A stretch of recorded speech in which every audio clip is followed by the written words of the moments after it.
Good afternoon, everyone. I am Rabia Khatun, medical technologist of critical care of MR Bangur Hospital. Definitely, it's a huge platform for us to share with you how we deal with the deadliest diseases in our unit. And I'm thankful to USAID and all other partners for providing us such a wonderful platform.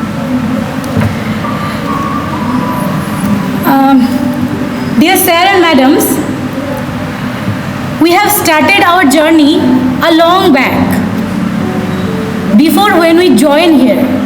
But when we joined here, this unit, we found that this unit has its own tradition. And from then, we are also following that tradition till now. We have successfully fought against COVID, successfully defeated him, and brought back a lot of patients from its deadly graves, keeping overall mortality rate less than 40%. And some of them were more than 90 years old. During COVID, we have modified some of our ventilatory strategies, and that time it was proved to be very much beneficial for the patient.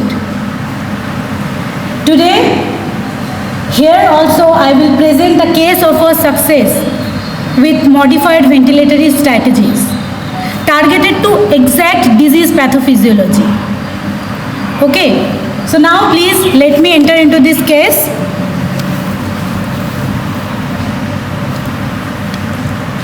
A 58 years old, 65 kg male patient, his known history was alcoholism, admitted to our unit in ALS ambulance from a sub-district level CCU, where he faced a sudden cardiac arrest scenario, and he was resuscitated there, and then he was referred to our unit. And you will be surprised to know that this patient is one of our staff working in our hospital. At that time, when he was temporarily posted that sub-district level CCU, he was faced this sudden cardiac arrest scenario. And on admission, the parameters he was suffering, we received is depicted on screen. Let us see the parameters. His vitals was, BP was 220 by 110 millimeter of mercury, which is quite high. That means severe hypertension. Pulse rate 141 per minute. Respiratory rate was 36 per minute. SpO2 was 100% on ventilation, where FiO2 was 100%. And his GCS was 3. That means the patient was comatose. Now, chest was bilateral, air entry was normal. CVS, that means cardiovascular system, S1, S2 was normal. LVST, that means third heart sound, was nil. CNS, central nervous system, was comatose. Respiratory effort was very poor. Abdomen was flat, non-tender. And intestinal peristaltic sound was positive. Liver, spleen and kidney was non-palpable. Okay? So these were his vitals. Now move to the ABG on admission. So please ABG. So ABG parameters, PO2 was 186, PCO2 was 112, which is quite high. pH 7.25, sodium 135, potassium 4.2, chloride 97. Bicarbonate was 30.6, SO2 98%, HbO2 91, HHB 5.1, HbCO 1.2, meth hemoglobin was 0.7, P50 value was 33, base excess was minus 4.1, PaO2 was 576, PF ratio was 186. Lactate 3.2, creatinine 5.95 and glucose was 102. So Now, before going into treatment, we must know what the ailment the patient was suffering and what the exact pathophysiology of his ailment, because without knowing that we cannot even ventilate him properly. Okay, and our motto of ventilation is awake ventilation. That means ventilate awake and wean off awake. We do not sedate or paralyze the patient when he is on ventilator. There are many videos and papers on this awake ventilation statement. Okay, so let us go into details. Firstly, let us know about the pathophysiologies. Firstly, his BP is 220 by 110. That means the patient is suffering from severe hypertension. Tachycardia, tachypnea, because pulse rate was 141 and respiratory rate was 36. That means the patient was suffering from tachycardia and tachypnea also. Again, that the patient is suffering from moderate hypoxia. But in ABG, if you remember, his PO2 was 186. But I am saying that the patient is suffering from moderate hypoxia. Absurd, isn't it? How can I say with a PO2 of 186 that the patient is suffering from moderate hypoxia? Let us justify this. If you remember, the PF ratio of the patient was 186.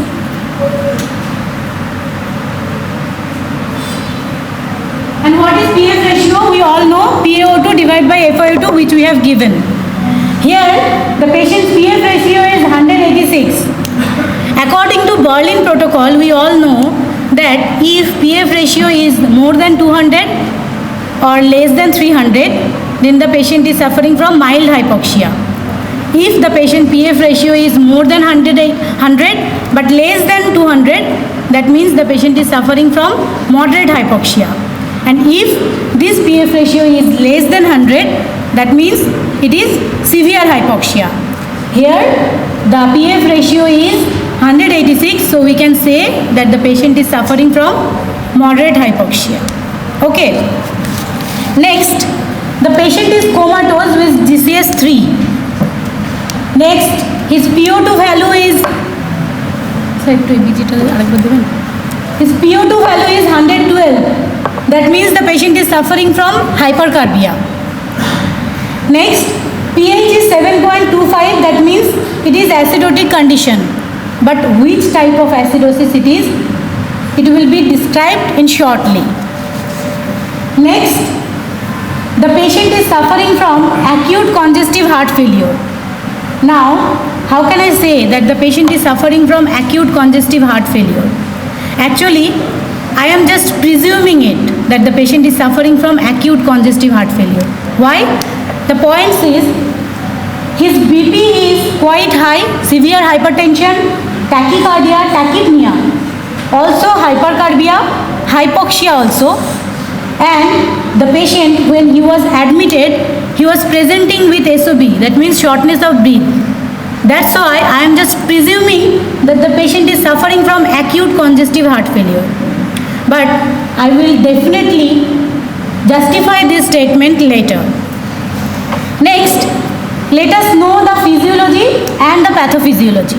Firstly, the pathophysiology is his blood pressure is quite high. That means severe hypertension. So let us know about the physiological blood pressure regulation of a human body.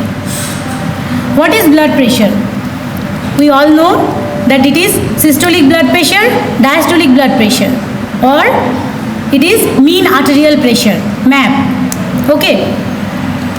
So, a pressure which is persistent throughout the cardiac cycle, when the heart is contracting or not, when the heart is in systolic phase or in diastolic phase, doesn't matter. A pressure which is always persistent through the arterial system throughout the whole cardiac cycle is called mean arterial pressure. Okay, let us draw something.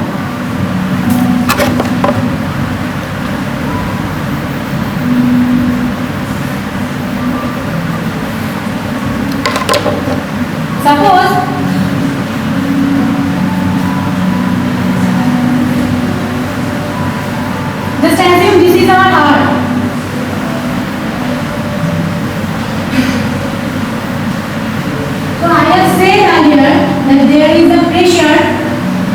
continuously persistent throughout the arterial system, and I am assuming that this is the arterial vein.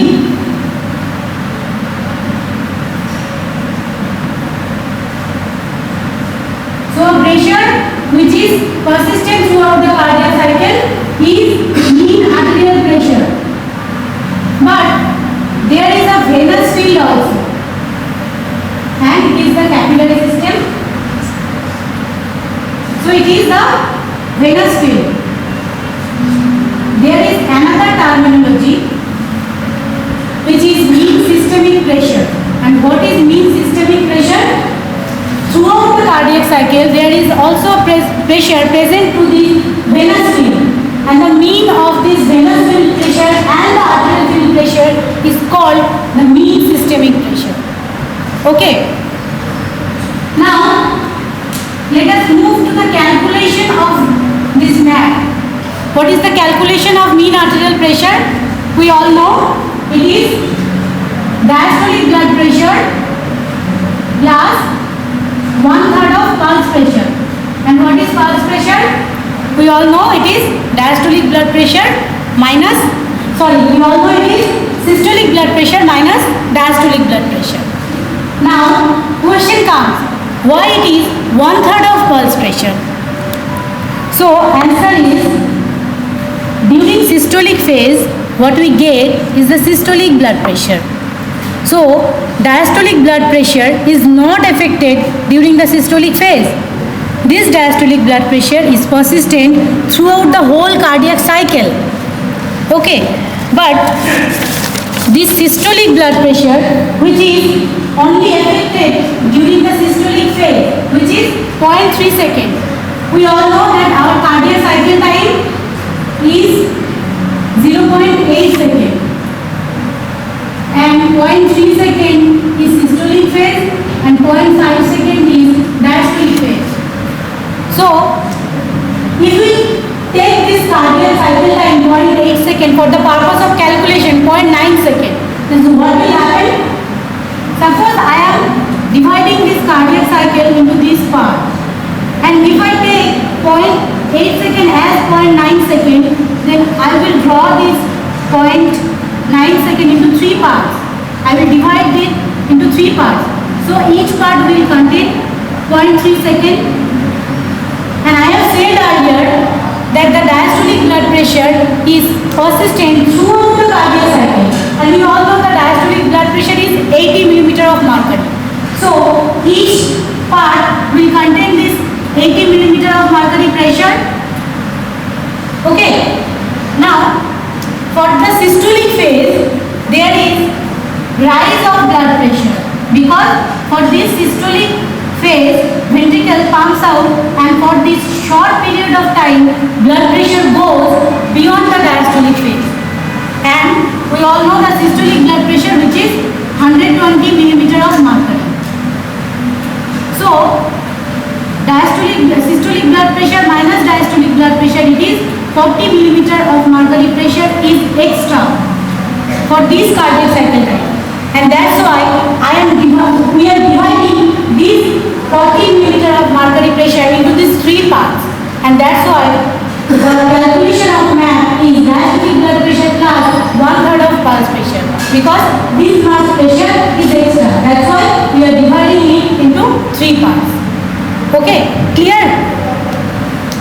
Now, let's move to further.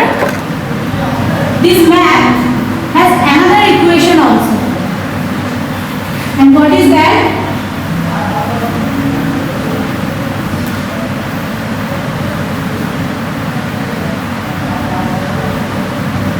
In physiology, MAP has another equation, and that is MAP is equal to cardiac output into SVR or PVR. What is SVR or what is PVR? SVR or systemic vascular resistance or peripheral vascular resistance. SVR is the pressure which is generated by the aorta or the arterial field. And what is that? We all know from the left ventricle, the vascular channel which is generated is aorta. And aorta subdivides into major and minor arteries, then arterioles, and then capillaries. But aorta, when it reaches to the capillaries, there is only endothelial cells.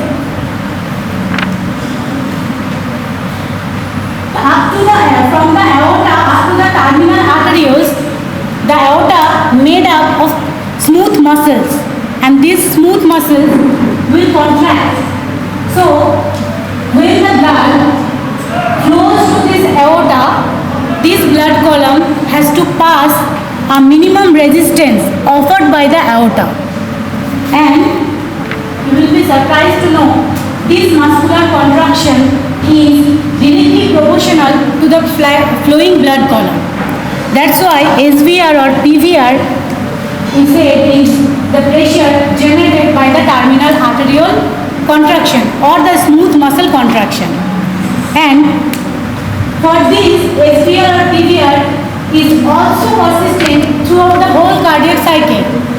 And that's why SVR or PVR is multiplied with cardiac output to get the map. Now, let us move to the cardiac output. What is cardiac output? We all know the amount of blood which is ejected out from the ventricles during the systolic phase is called the stroke volume. And when this stroke volume is multiplied with the heart rate, we get the cardiac output. That means amount of blood totally ejected from the ventricles over a period of 1 minute. So what is that? Stroke volume into heart rate is equal to cardiac output. Okay, this much we all know. Now, if I say that SVR is the denominator of diastolic blood pressure, or in other words, if SVR is the cause of diastolic blood pressure, then we can say that cardiac output is the cause of systolic blood pressure. Okay? Now, if we move deeper, then we have to know the controlling system or blood pressure controlling system of our body, because throughout the whole day our blood pressure is not remain the same or its normal range. Sometimes it's higher, sometimes it's lower. But human body is such a system that brings down MAP to its normal range. And how it is being so? Let us know the systems. In human body, there are two such systems which will keep our blood pressure to be normal. And what are those? Number one is short-term control,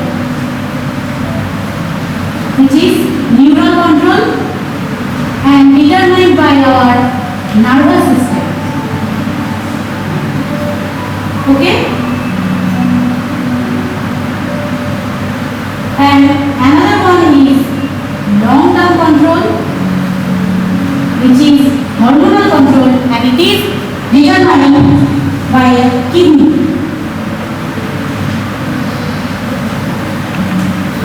So let us know about these two systems. What is neural control or short-term control? Firstly, let us know the nervous system controlled by, which is called short-term control.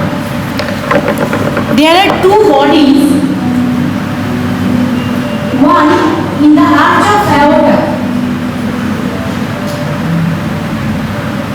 called the aortic body,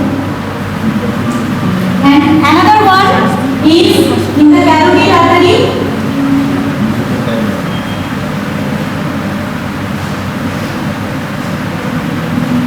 which is known as carotid body. Now, aortic body is chemoreceptors and carotid body is baroreceptors, means pressure receptors.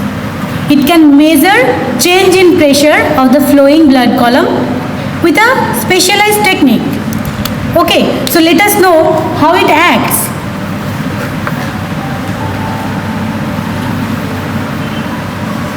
Firstly, when a patient's blood pressure is low, is reduced, that will sense by the carotid body because it can measure change in pressure, and if blood pressure is reduced, then it will sense that the flowing blood flow is reduced. That's why blood pressure is reduced. So what will it do? It will send impulse to the NTS. It will send impulse to the NTS through the glossopharyngeal nerve or ninth cranial nerve. And what will NTS or nucleus of tractus solitarius do? Firstly, it will justify the impulse, whether it is true or not. Firstly, it will analyze, and when NTS analyzes that there is true blood pressure reduced, what will it do? It will send positive stimulatory impulse to the sympathetic chain of cervical plexus, and the outflow tract of sympathetic chain of cervical plexus will go to the SA node and myocardium and vascular bed. Then what we do?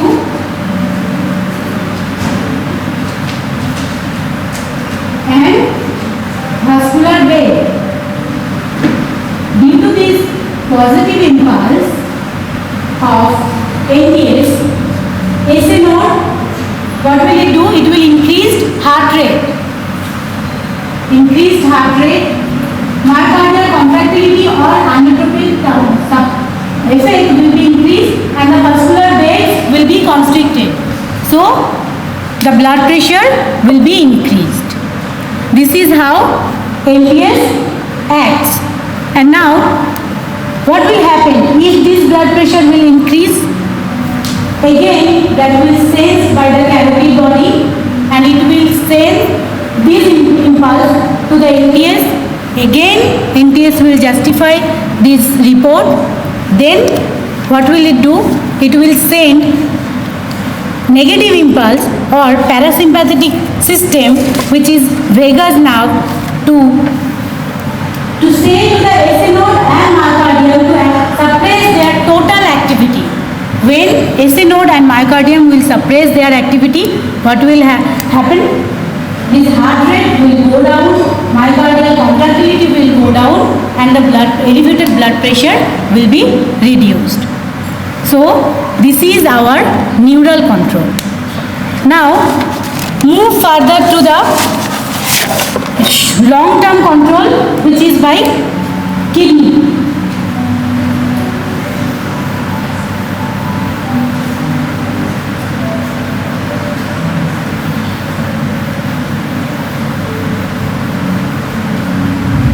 Now what will happen? Number 2 is long-term control, which is by kidney. We all know the functional unit of kidney is nephron, and nephron has got Bowman's capsule and glomerulus, and there is a space between Bowman's capsule there is a space between glomerulus and the distal convoluted tubule, and there are two such systems around those two structures called, number 1 is juxtaglomerular apparatus, and number 2 is macula densa.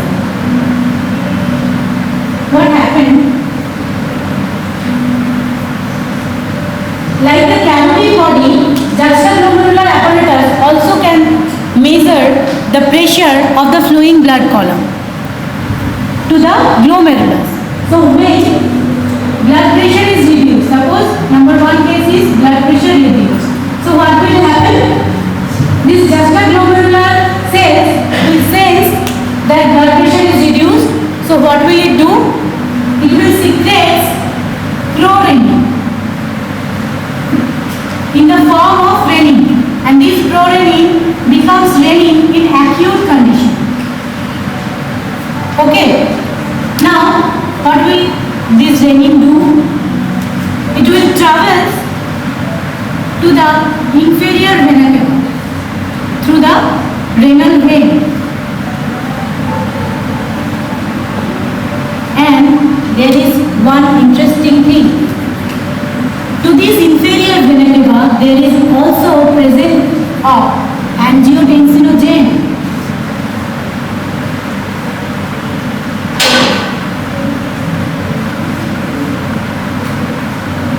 And what is angiotensinogen?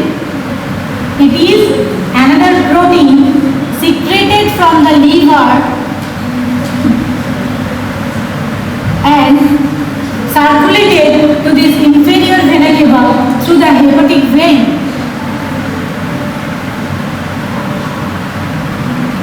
And now, what happened? In the presence of renin, this angiotensinogen converted to angiotensin 1. Okay? Now, these angiotensin 1 again will convert to angiotensin 2 to the pulmonary field when it reaches to the pulmonary field. Now, in the conversion of angiotensin 1 to angiotensin 2, there is angiotensin converting enzyme which helps to convert angiotensin 1 to angiotensin 2. Now, what will happen? This angiotensin 2 is an active substance which has direct positive effect to SA node, myocardium and vascular bed also. So we have seen earlier that when SA node, myocardium and vascular bed will sense positive impulse, heart rate will be increased, myocardium contractility or inotropic effect will be increased, so that or vascular beds will be constricted, so that blood pressure will be increased. Now again angiotensin 2 has got direct effect on DCT. That means distal convoluted tubule, and here angiotensin 2 will directly cause of retention of sodium and fluid to this DCT. Again angiotensin 2 has got positive impulse to adrenal cortex and medulla. From the medulla, we all know there is secretion of norad and adrenaline, and these norad and adrenaline has got direct positive effect on SA node, myocardium and vascular bed also. So it will directly cause the elevation of blood pressure. Again, from the cortex there is secretion of aldosterone, and this aldosterone will cause sodium retention to the DCT. When sodium will be retained, obviously there will be retention of fluid also. So what happened? Due to this positive impact to the SA node, myocardium and vascular bed, there will be increased fluid, increased blood pressure, and for this noradrenaline same effect will happen. Again, from the sodium and fluid retention to the DCT, blood pressure will again increase. So this total mechanism, for this total mechanism, blood pressure will be increased. Now what happens if firstly this blood pressure is increased? It will sense by juxtaglomerular cells that blood pressure is increased. So what will happen? It will suppress the secretion of prorenin or renin. So this entire system will cease and the elevated blood pressure will be reduced. And this entire system is called RAS mechanism. Renin, angiotensin, aldosterone system. So this is our long-term control by kidney. So blood pressure control, we get to know what is the blood pressure control. Okay, so this is our RAS mechanism. Again, we have said earlier that the patient is suffering from acute congestive heart failure.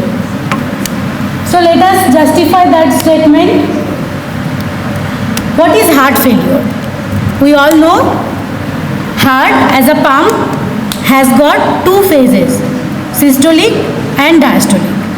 So if a patient is suffering from heart failure, then he might be suffering from diastolic heart failure, or he might be suffering from systolic heart failure, or both the failure, that means congestive heart failure. So firstly, let us know about the systolic failure. We all know during systolic phase, what is happened? Heart is supposed to pump out at that time. So if there is systolic failure, that means heart is unable to pump out. And if a patient is suffering from diastolic heart failure, during diastolic phase, we all know heart is supposed to be filled up. But if the patient is suffering from diastolic heart failure, that means the heart is failed to be filled up. Or if there is both failure, then if the systolic phase is failed or the diastolic phase is failed. Now let us know which type of failure the patient is suffering from. I have said earlier that the patient is suffering from acute congestive heart failure. That means he has both the pathologies, systolic and diastolic. Now, if we search about the failure, if we are assuming that the patient is suffering from systolic heart failure, that what will happen? We know that in systolic phase, heart is unable to pump out. When the heart is unable to pump out, then what will happen?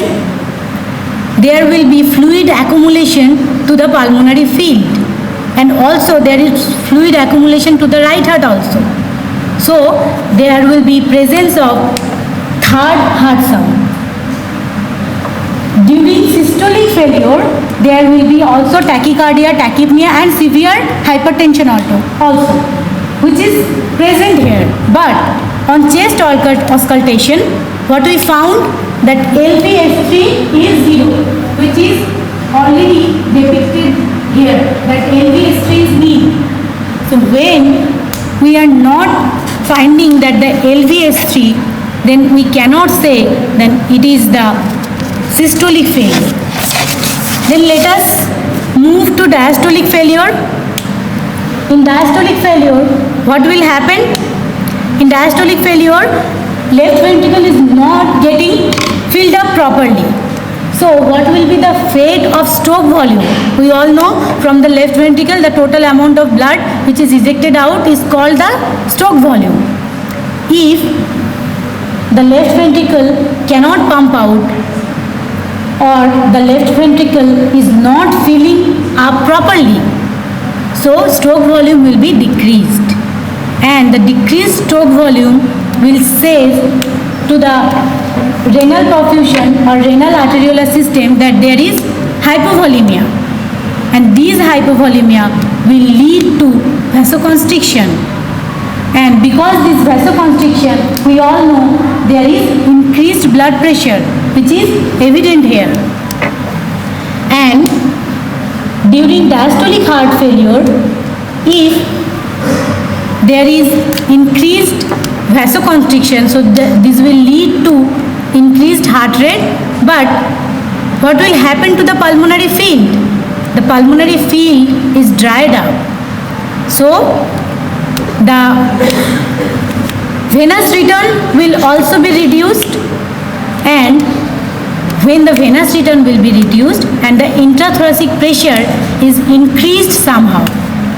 So if there is increased intrathoracic pressure, there will be respiratory distress also, and the respiratory rate will be increased, which is quietly evident here that tachycardia, tachypnea and also severe hypertension is present. So we can say that the patient is suffering from diastolic heart failure, and side by side it excludes the systolic failure and also the combined failure. So we can say that the patient is suffering from diastolic heart failure, not congestive heart failure. Okay. Now move to further. Let us know, is there any let us know, is there any correlation between these 1 and 2 points? One is heart failure, one is blood pressure regulation and another one is heart failure. Let us see.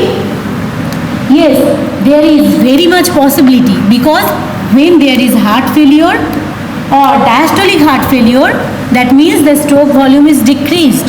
So this decreased stroke volume will lead to the blood pressure regulation systems to be active, both neural and hormonal. So the blood pressure will be increased and the hypovolemia, which is due to the stroke volume decrease, and this decreased stroke volume will say to the renal arteriolar system that there is hypovolemia, and these hypovolemia will lead or will activate the neural and hormonal system both to increase the blood pressure. So there is a very much possibility between these 2 points. Okay, this much we all know. Now let's move further to the respiratory failure in heart failure. In heart failure condition, there is respiratory failure also. So in respiration, we all know, like the heart, respiration has got 2 phases. One is inspiration and another one is expiration. And if a patient is suffering from respiratory failure, that means the patient might have inspiratory failure or expiratory failure. Like the heart, when the heart failure, then the patient might be systolic phase failure or diastolic phase failure. Like respiratory failure, if a patient is suffering from respiratory failure, that means the patient has inspiratory failure or the patient has expiratory failure. Now let us know which type of failure takes place in general heart failure. What happens during heart failure? Generally, heart is not able to pump out. So what will happen? There is fluid accumulation to the right heart, or from the right heart there is fluid accumulation to the pulmonary field also. So if there is fluid to the pulmonary field or to the alveolar field, what will happen? The oxygen cannot come in, because we all know oxygen is not water soluble, it is fat soluble. Due to this fat soluble, oxygen cannot come in to the alveolar field. Okay, so when oxygen cannot come in, there is no oxygenation, so the patient will lead to hypoxia. And what will be the fate of carbon dioxide? We all know it is purely water soluble. So carbon dioxide can easily pass through this alveolar membrane and get washed out. So in general cardiac failure, we all get type 1 respiratory failure, where there is fluid accumulation to the pulmonary field. But here, if a patient is suffering from bronchoconstriction, or the patient unable to exhale total amount of expiratory volume, what will happen? There is accumulation of carbon dioxide to the blood. In ABG, we have seen that the patient is suffering from severe hypercarbia. That means there is hypoventilation and accumulation of carbon dioxide in blood. So here we can say that despite of heart failure, the patient is also suffering from type 2 failure. And what is the cause of this type 2 failure? Suppose this patient is suffering heart failure for a quite long time, and for this heart failure the patient is also suffering from a respiratory distress, and this respiratory distress is gradually increasing and increasing for a quite long time. So what will happen? In general, we take 14 to 20 respiration in a minute, and imagine this patient on ventilator, his respiratory rate is 36, which is quite high. So you can easily imagine the patient when he was not on ventilator, his respiratory rate might have been 40, 50, sometimes it's 60. So that much increased respiratory rate will cause the patient's respiratory distress, and that much respiratory rate lead to patient's respiratory muscles to be tired. For a quite long time his respiratory muscles are getting tired. When they are tired, there will be hypoventilation and there will be carbon dioxide accumulation to the blood, and this is why here in cardiac failure the patient is presenting with severe hypercarbia or the patient is presenting with type 2 respiratory failure. Okay? Now let us calculate this type 2 respiratory failure or carbon dioxide. Is it being so, or we are just overthinking this? So let us calculate this in ABG. In ABG, we have seen the carbon dioxide level is 112 and the bicarbonate level is 30.6 and the base excess level is minus 4.1. So we all know in respiratory acidosis there is a equation of 1, 2, 3, 4. There is a rule of 1, 2, 3, 4. What happens when carbon dioxide increases 10 units, bicarbonate increment will be 1 in the acute condition. We all know this. And in chronic condition there will be 3 increment in bicarbonate. Okay? So how much carbon dioxide is increased here? We all know the normal value of carbon dioxide is 35 to 45. Now, for the purpose of calculation, the median value we are taking of this carbon dioxide is 40. So how much carbon dioxide is increased? It is 72. Or for the purpose of calculation we are taking is as 70. So in acute condition, how much bicarbonate will be increased? It will increase 7 units. And the bicarbonate's normal value is 22 to 26. And if we take the median value of bicarbonate is 24, then the bicarbonate should have been 24 plus 7 equal to 31. Should be 31. If the case is acute. But if the case is chronic, how much bicarbonate should be increased? It increased 7 into 3, that means 21. So 21 plus 24, it should be 45. Okay? Now, here the bicarbonate level is 30.6. So, if we just assume that this bicarbonate level is equal to 31, it is not so. Why it is not so? Let us know. Here PCO2 is more than 70. That means 72.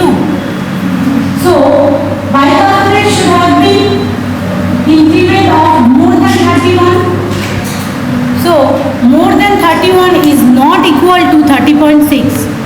So the calculation is not up to the mark what we expect. That means it is not acute respiratory acidosis. There is some another thing also. Okay, that will be described in shortly. Let us know about the base access level. What is the base access level? Here it is minus 4.1. And what is base access? It is the amount of bicarbonate required to normalize the pH in the presence of carbon dioxide. So, in respiratory acidosis, when there is increased carbon dioxide, there will be increased base access level also. But here we have seen that base access level is minus 4.1. And what is the normal value of base access? It is minus 2 to plus 2. So base access value where it is minus 4.1.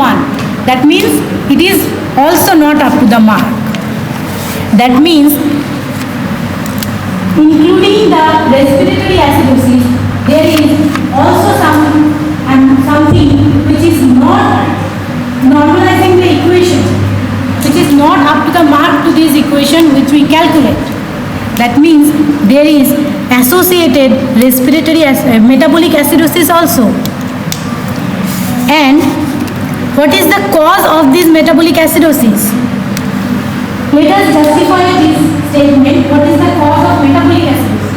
If you see the ABG, you can see there is lactate 3.2 and creatinine which is 5.95. And these two parameters are quite high to its normal range. Okay. So when this creatinine value is quite high, this creatinine value will definitely seize the urine output of this patient. But you will be surprised to know that the patient's urine output was absolutely normal when he was admitted to our unit. That means this much creatinine value is not acutely raised. It raised chronically.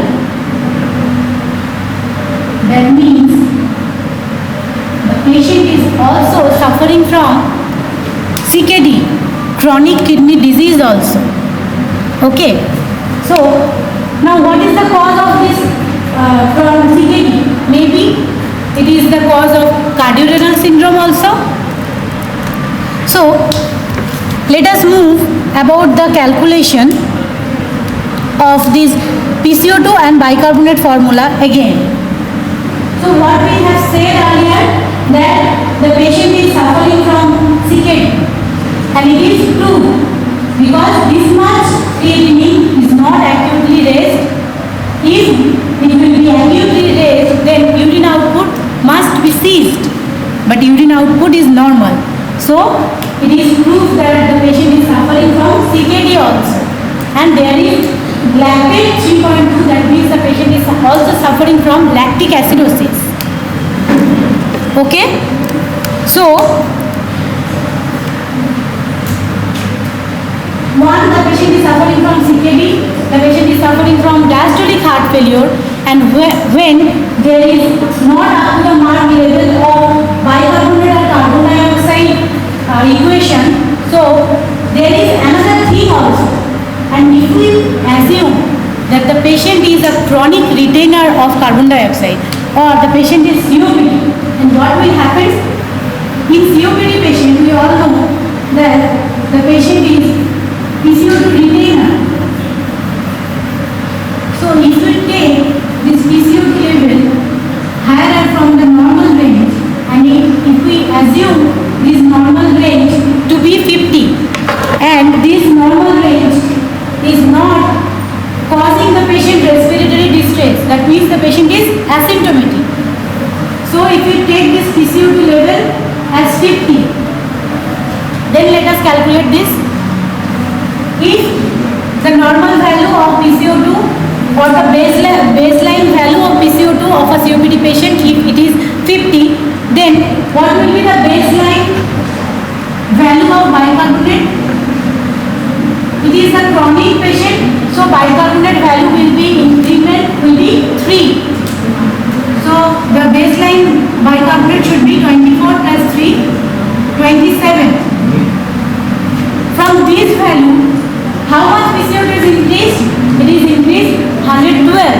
So how much increased? 112 minus 50, it is 62 or it is 60.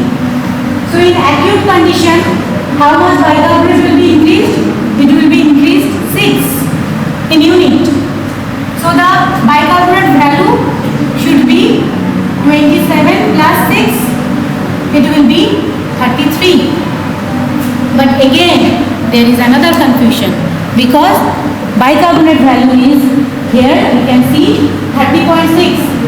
It is not up to the mark. Okay. So let us know what is happening. If we think that the patient is metabolic acidosis, has metabolic acidosis due to the lactic acidosis and that much level creatinine or the patient is suffering from CKD, then there will obviously bicarbonate utilization to normalize the pH, and that is the cause of bicarbonate level to lead its level of 30.6, because this much bicarbonate is utilized to normalize the pH, and that's why bicarbonate level is go down from 33 to 30.6. And now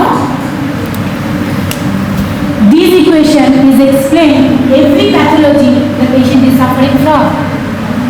So if we sum up the pathophysiologies or the pathologies, what are they?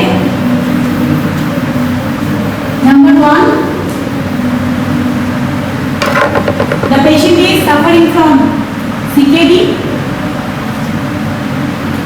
Number 2, we have proved that the patient is suffering from COPD.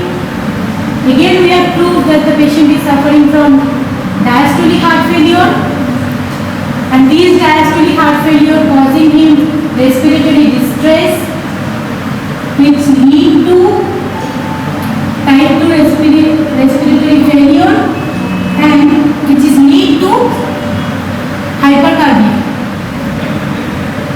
Again, a metabolic acidosis, or the patient is suffering from lactic acidosis. So these are the pathophysiologies the patient is suffering from. Okay? So now move further to the treatment of the patient. We all know that the patient is suffering from type 2 respiratory failure, hypercarbia, and also the patient is suffering from metabolic acidosis. That's why first treatment should be the patient to put him on mechanical ventilation, which he has been already on. On admission, he was on ventilation. Secondly, the patient is suffering from CKD, so we have to maintain his renal perfusion, and for this renal perfusion to maintain, we have to put some allotrops. Although the patient has that much blood pressure high, we may have to use some allotrops like dobutamine. And what does dobutamine do? It is a anodilator. It has positive anotropic effect, and it is a vasodilator also. So we may have to use this dobutamine for allotropic support. The patient is suffering from COPD, so we have to use some bronchodilators also. The patient is suffering from heart failure, we have to use some diuretics. Okay. Other supportive care like fluid balance maintenance, infection control, or electrolyte balance, we have to maintain such a treatment. Now, there are two more things. What are those? Number 1, we have kept the FiO2 to be 100%.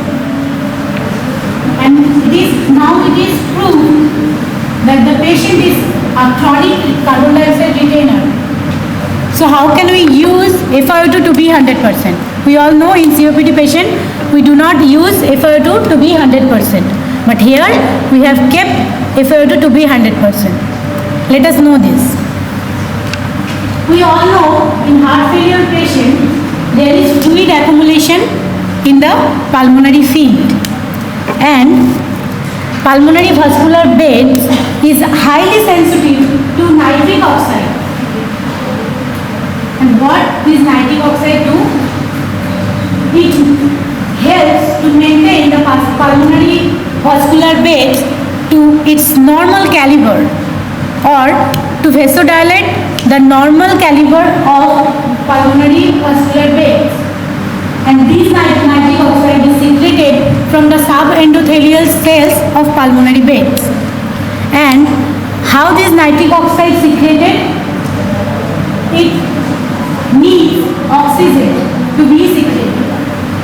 But when there is fluid accumulation to the pulmonary vascular bed, there is no oxygen available. So when there is no oxygen, there is no nitric oxide production, and the vascular beds will be constricted.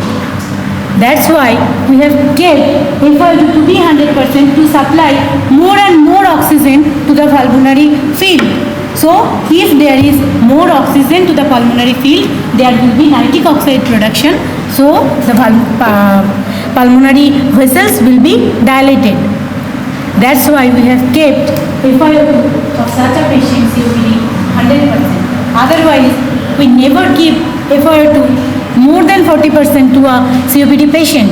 Sometimes we use 21% FiO2 for a COPD patient. So this is one thing. And number two, why the patient is comatose. We have said earlier that GCS is 3. Till now I haven't explained this, why the patient GCS is 3. Let us know these things. We all know there is one equation in our body which continues every time, and that is CO2 plus H2O in the presence of carbonic anhydride H2CO3, which is also converted with the help of carbonic anhydride H plus plus HCO3 minus. This equation we all know, but we have seen that there is carbon dioxide in the blood, and carbon dioxide value is 112. So this equation takes place, and more proton ion is produced, but this proton ion cannot cross our blood-brain barrier. It cannot cross the blood-brain barrier. So what will happen? For the circulation, this carbon dioxide, when it reaches to the cerebral parenchyma, what happened?